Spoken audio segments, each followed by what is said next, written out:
Hello everyone! Welcome to Ate Ban's Vlog. Ang ganap natin ngayon ay magluluto tayo ng lumpiang Shanghai at chop suey na sobrang favorite ng aking mga anak.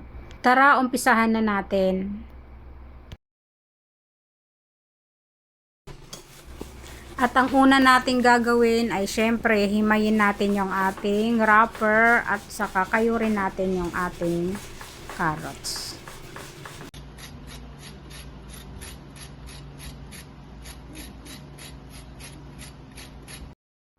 Pag na-prepare na natin yung ating mga ingredients, paghahaluin lang natin lahat.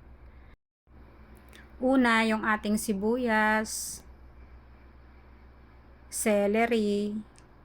Hindi po mawawala dapat itong celery. Tapos, yung ating carrots. Mas masarap pag maraming carrots.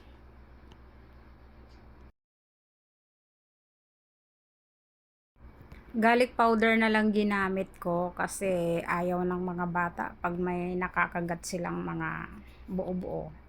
Ayan, oyster sauce, tsaka konting asin, pamintang durog, at toyo. I-mix natin bahagya. Magdagdag tayo ng konting toyo at konting paprika. Tapos maglalagay tayo ng dalawang itlog. Dalawa lang ilagay natin itlog at matubig yung ating carrots. I-mix uli natin para mag-well combine yung ating mga ingredients. Maglalagay din tayo ng konting cornstarch. At saka maglalagay din tayo ng Knorr seasoning kasi yan ang nagpapasarap dito sa ating lumpia. I-mix lang natin uli. Tapos ipagpahinga natin ng bahagya. Or kung medyo nagmamadali naman tayo, pwede naman diretso. Ganun lang siya. Hello guys! Magbabalot tayo ng lumpia.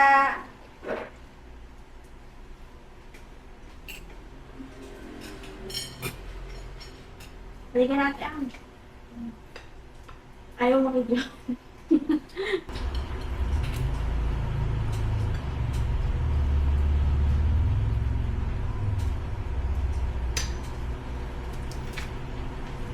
Hello, bilisan natin kasi mamaya titigas yung ating wrapper.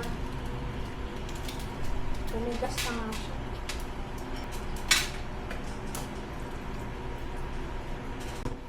Guys, nagugas kami Ewan ko lang yung kasama ko kung nagugas. Ella, bakit ang taba? No, ang taba. Isa nga, maluwag. What? Ayaw, di ba? Guys, ito pinaghalo ko lang na cornstarch saka tubig para dumikit siya. Yung iba, karamihan itlog. Mas gusto ko yung cornstarch lang. Sa puntong ito, medyo seryosohan na kami guys. Kasi kailangan namin bilisan sa pagbalot at titigas yung aming wrapper.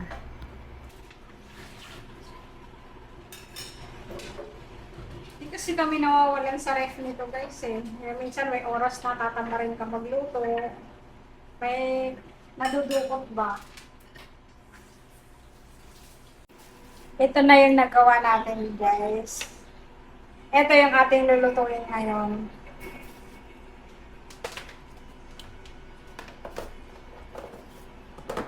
Tapos, siniparate ko na siya for isang luto. Para just in case wala tayong kulang o almusal. Di ako nakabili ng ziplock, okay lang nagawa naman ng paraan. Lagay natin sa red.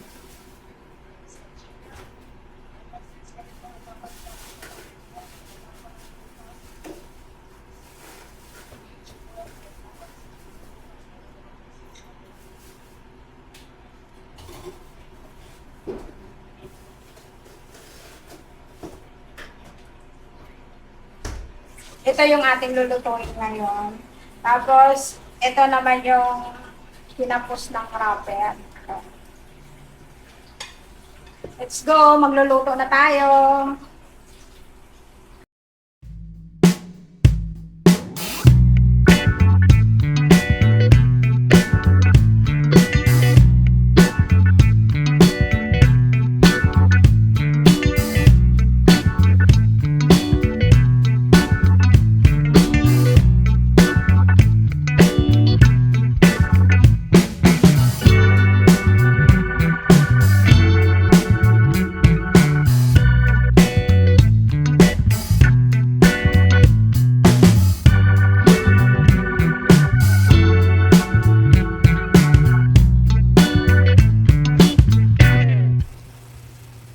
konting gisa na lang.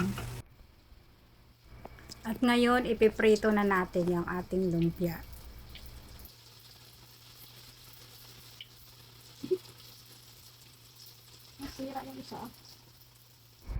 Ganito ang gusto nating ma-achieve. Kailangan maggisa siya ng maayos para mawala yung langsa. Promise guys, pag natikman nyo yung aking lumpia, talagang hindi na kayo maghahanap ng iba pang lumpia. Pero masarap talaga siya guys. Promise. Babalik-balikan nyo talaga siya. Yung bunso ko, favorite niya ito. Kahit araw-araw nga daw lumpia ulam niya, okay lang sa kanya. Kakaloka.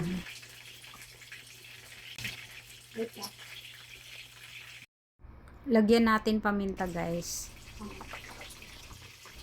Pag ganito na itsura niya, pwede na natin ilagay yung ating gulay. Ayan. Swak na swak guys. Ang partner, lumpia at saka gulay.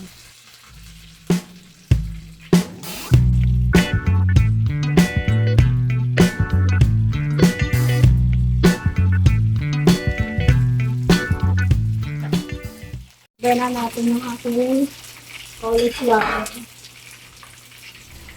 Guys, wag niyong kalimutan lagyan ng hipon sa kahon ha. Kasi yun ang ating panimpla. Lagyan din natin ng Knorr. Pampasarap siya guys. Water. Ayan, luto na yung ating lumpia.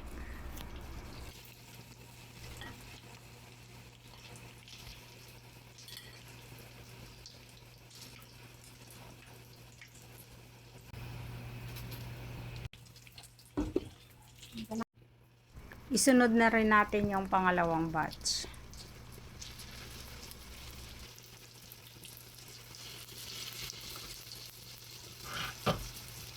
Ito yung ating.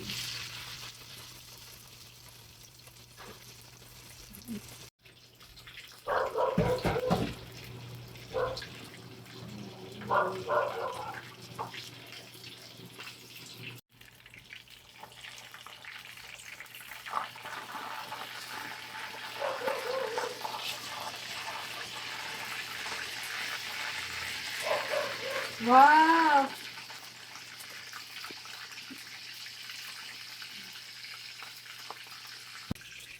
Ngayon, ilalagay na rin natin yung ating repolyo. Pag naluto na yung repolyo guys, luto na rin yung ating gulay. Ganun lang kadali at kasimple. Pero, swak na swak ang lasa niyan guys.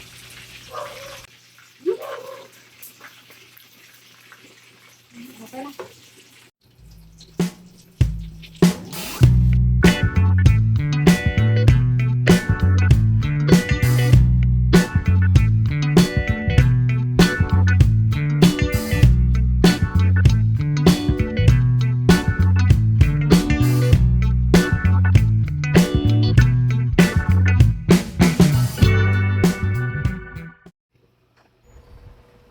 Yes, luto na siya guys. At tayo makakain na.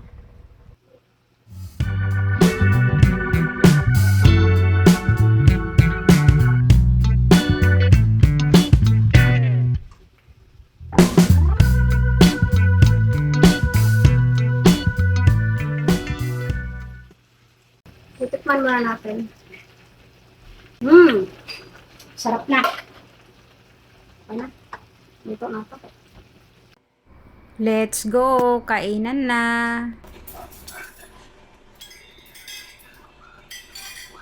Hello guys! Kain tayo!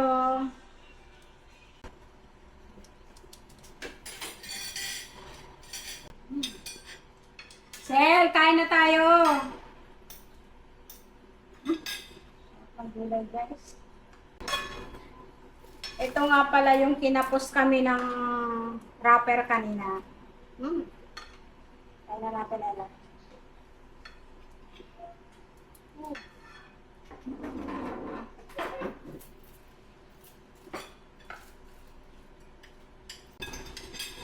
Hello guys, kain tayo.